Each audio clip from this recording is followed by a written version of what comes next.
Hello students, welcome to Chemistry World. Today we are going to discuss about carbon and its compounds.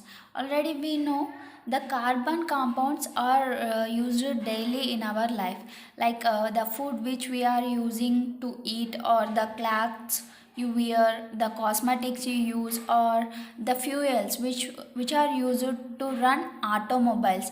All these are the carbon compounds, and we are having allotropes of this carbon like graphite, diamond, and buckminster fullerene. These are the allotropes of the carbon. Now what is the carbon? That is one of the element which is present in the periodic table. Okay, and the carbon is a non-metal. It belongs to the group 14th group, or we can call that as 4th A group in the p block elements of the modern periodic table, and the elements of this group have 4 electrons in its valency shell. Now we will see the atomic number of the carbon. Atomic number of carbon is 6, and the electronic configuration of this carbon is 1s2, 2s2, and 2p2. This is the electronic configuration of the carbon. See here, in this one, the valency electron of this carbon is having only 4 electrons. To get the octet configuration, it has to gain more 4 electrons to form the octet configuration. If it gains 4 more electrons, then this carbon will be converted to C4 minus. But the electronegativity of this carbon is 2.5. Electronegativity of the carbon is 2.5, and the nucleus of the carbon, it has 6 protons.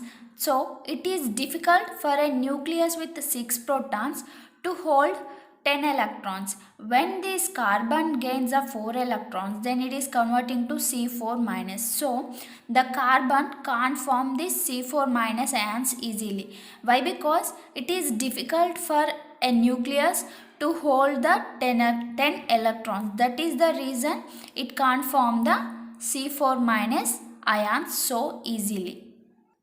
If carbon loses the 4 electrons from the outer shell, it has to form C4 plus ions. When it loses the 4 electrons from its valency electrons, it is gaining the C4 plus, and this requires a huge amount of energy for this conversion. So it is not possible for the carbon to get C4 plus. So what is happening in this one is, carbon that has to satisfy its tetravalency by sharing electrons with other atoms.